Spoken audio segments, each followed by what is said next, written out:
and welcome to Learning Pro Intros. I'm Nicole from your instructional designer, and I am here today with the magnificent Kim of Belvista Studios.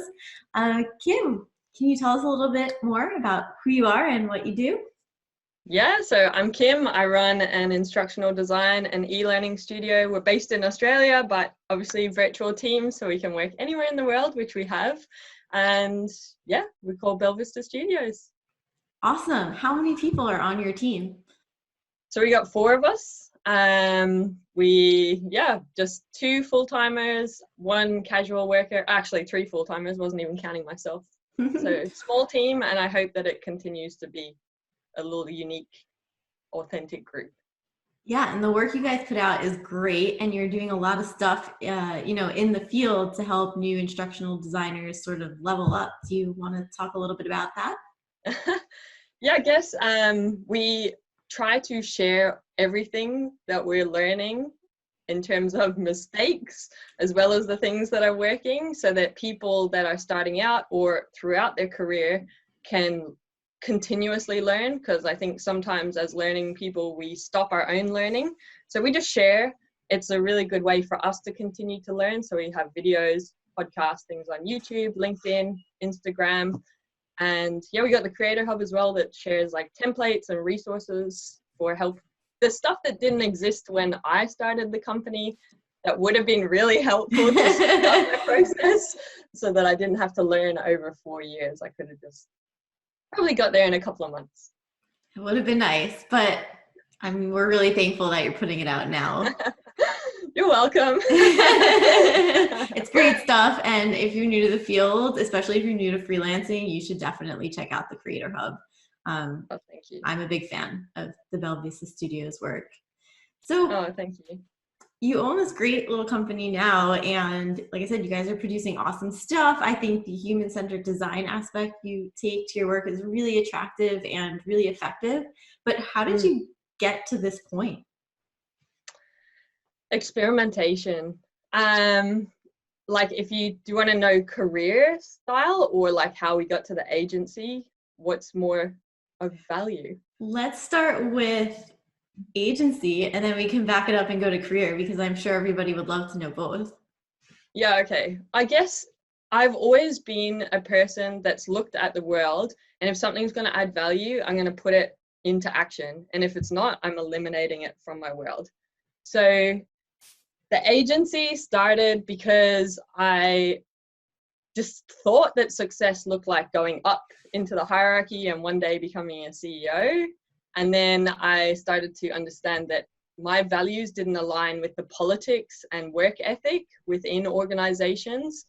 And for me to be truly happy within myself, I needed to have full control over my life to as much as possible that I could. And so therefore I was like, well, I need to create that opportunity. What does that opportunity look like? And it looks like me being my own boss, working with people that I really resonate with, and that our values are aligned, and that our passions are aligned. So that's kind of why I started a business. I just need to, you only live once. And for me, it's about each day needs to be a fulfilling day. So what did that look like? So I experimented. I looked at the things that I liked in life, like since I was like, I don't know, a teenager to where I am now. Lovely young adult. Someone called me a lady recently. I was like, oh God, I've got to like get rid of them wrinkles. So yeah, experimenting through things that I like and what I don't like, and reflecting on that and doing more of what I liked and more of what I didn't like. And then basically you kind of go like this, and you chip away and you come to your perfect little place. But it continues. It just, instead of being like this, it gets like more like away. That's awesome. And what, do you mind if I ask what year you decided to kick it off and go on your own?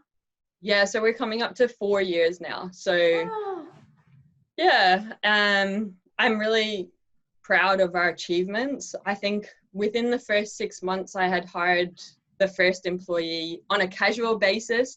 I was so worried about it. It was for 5 hours a week. I thought that was a big deal at the time, because I was like, oh my God, the money's not coming to me. Like, do all the random stuff that goes through your head with freelance. But pretty much as soon as she started, 5 hours a week, she was full time. And then I started to go again, experimenting. I don't like this kind of stuff. I'm not good at this kind of stuff. This is where my strengths are. So I really molded us, and thankfully we have complementary skills to do those things. And then as that became more of, I don't like this stuff either, or I'm not good at that stuff, I need help in that too, I was very quick to take up the opportunity of help and ask for help rather than try to do everything myself. Because I'm a big believer of, there's people that are just like me, passionate at and good at things that they do, and they can do it better than me, so I should hire them for that reason. And then I'm surrounded by like-minded, passionate people, so my connection and my community is pretty awesome. Yeah, it sounds like it. Ooh, and it sounds like a big echo too, so sorry for that. Oh, it's not on my end. So. Oh, that's good. Did you always know that you wanted to do instructional design? Like, was this a path you followed through, let's say, your higher education? No way. So when I was a wee child, I wanted to have a skate and surfboard brand, clothing, and doing like stickers and stuff for it. I think I've always had a business mind, because when I was 12, I was researching how do you start a business, and it was going to be like for skateboards and stuff. And that was in Ireland. I moved to Australia because I was like, I'm going to work for the big surf brands over here. And then I found out about the industry, and I was like, oh, maybe that's not it. I got into fashion, actually. Fashion and entrepreneurship were my majors in my university degree. I fell into instructional design. So I worked in a retail job selling phones as my like university job. And then I got some random way was told to I was good at selling phones, and my boss was like, can you teach the rest of the team how to do that? So that was my first like exposure to training. And then I was like, oh, this is really cool, like researching how do you do it, and like helping people. I found it very rewarding to help people be better. And so then I was like, oh, I wonder, can you like get a career in doing this all the time? And because my degree was ending, so I was like, I need a career job. Well, mom and dad were like, you need a career job.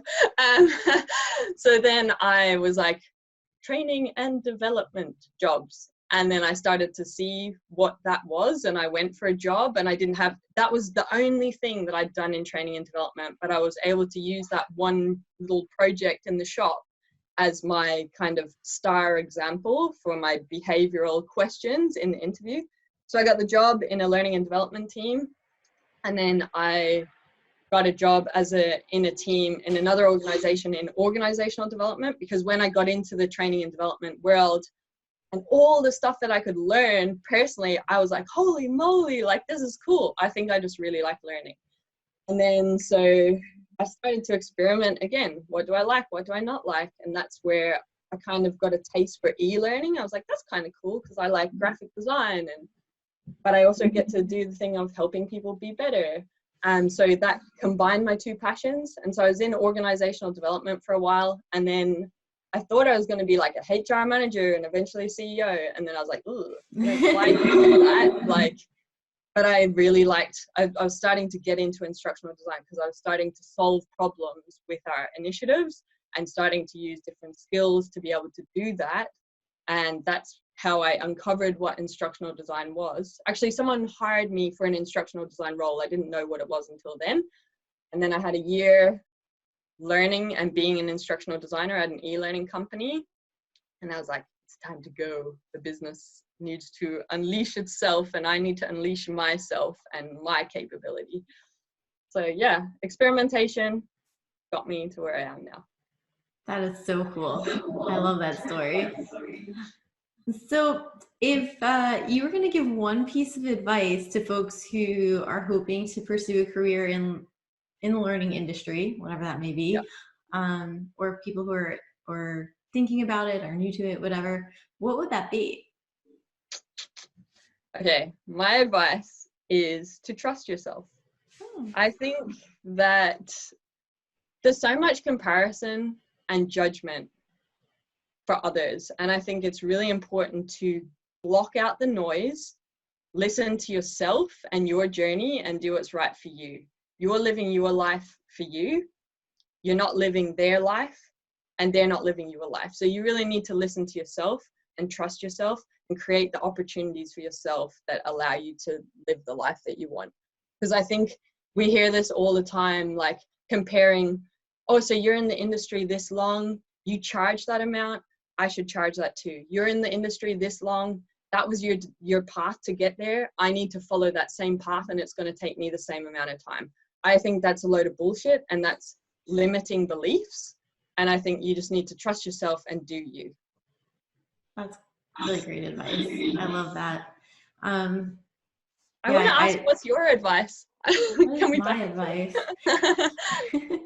Yeah, I actually, I'd be on a similar note. I think like imposter syndrome is a real big thing, and especially we're learners and helpers, so like we're always kind of tuned into what other people are doing, and just being able to take that first leap is a big challenge, and I think you just got to go for it.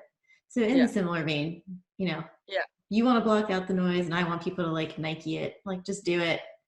Nice. Yeah, you know, what's the worst that happens? You mess up, you try again.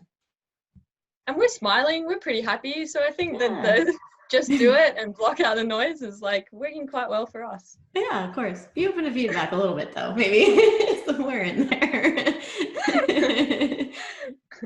Definitely. Is there anything else you would want to tell people that we haven't already covered?